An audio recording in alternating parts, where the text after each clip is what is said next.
And there's a change coming in the presidency in America, which could be crucial as well. Where do you think we are with this war? Are we any better off or towards any kind of clarity or ending than we were when you and I spoke back then?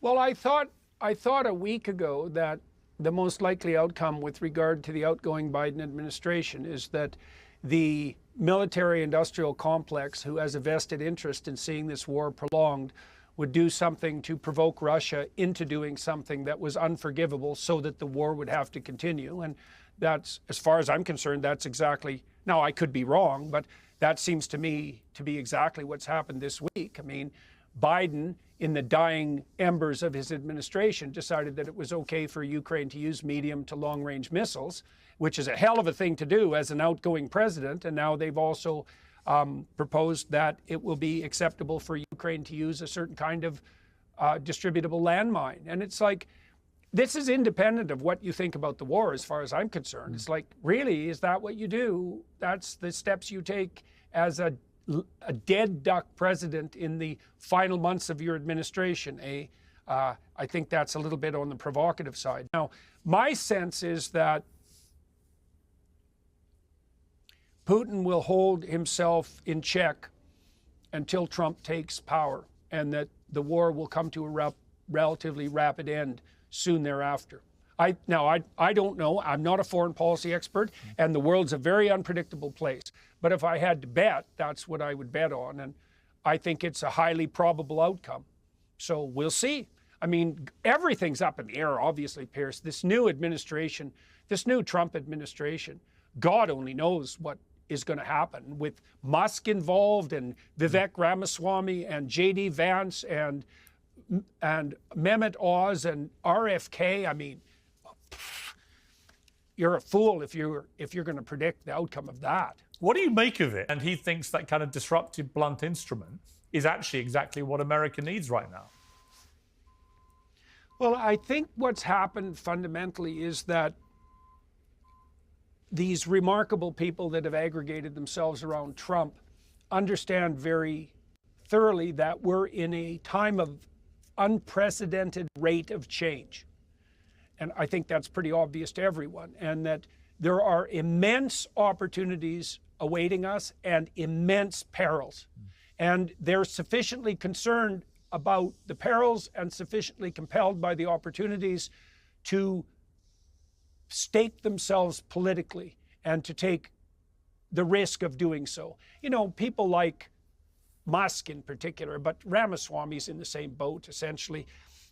These aren't people, and many of the other people around Trump, these aren't people who need the political power. Right. They already have lives. They're already have immense influence. I mean, for Musk to involve himself in the Department of Governmental Efficiency is obviously something that's taking him away from many other things that he's highly concerned about. But he obviously believes that the time demands that kind of response. And I think he's right. And, you know, more power to them. I'm strapped in for the ride as far as I'm concerned. I thought that what happened around Trump in the last 2 months of the election was absolutely remarkable, that these people aggregated themselves around him, and we're in for unprecedented times. And like, the Americans are remarkable people, and you're always a fool to bet against them. And I think we have a good chance of seeing a revival of the American spirit that is unprecedented in our times. Yeah, you know, there was a moment yesterday when Trump went down to see the latest SpaceX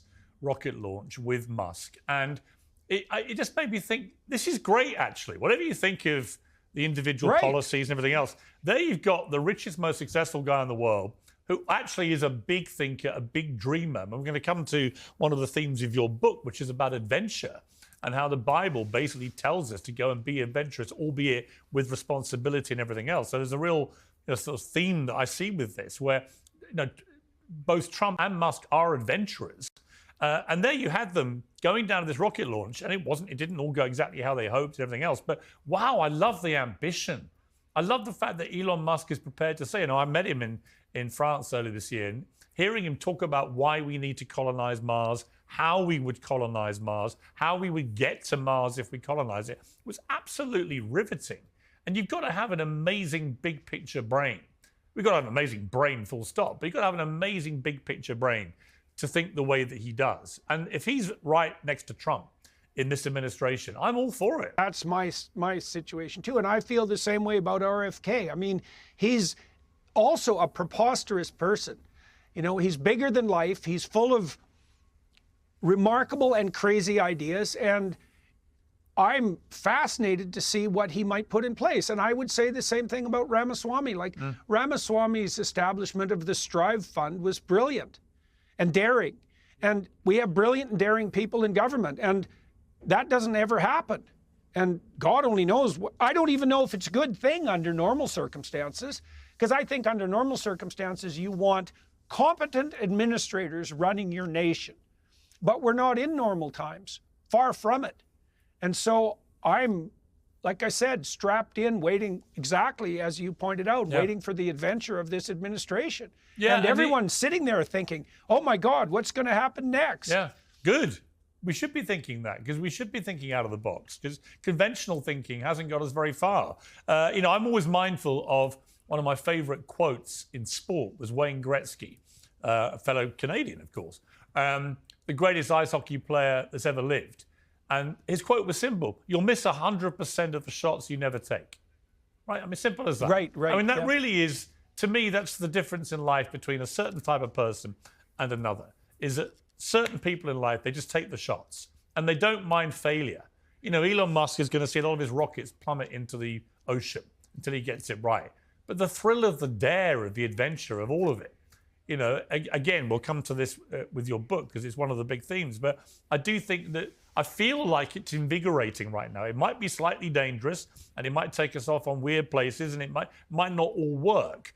But I do feel the scale of ambition is going to be invigorating. Yep. Amen to that, definitely. That's exactly how I feel. And I also, you pointed out in the with regards to this book, that one of the definitions of God in the biblical library, in the story of Abraham in particular, is that God is in fact the voice of adventure. I mean, whenever people are discussing religious matters, one of the first questions that arises obviously is, well, what exactly is it that you're speaking of?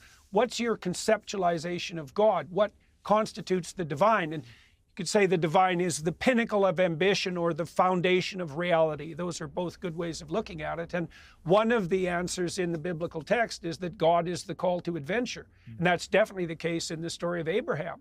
And the idea there, which is an unbelievably deep idea and also one that works biologically, is that the full expression of the spirit that takes you beyond your zone of comfort and out into the terrible world is the same spirit that makes your life a blessing to you, that makes your name renowned among other people and for good reason, that helps you establish something of lasting value, and that does that in a way that brings benefit to everyone.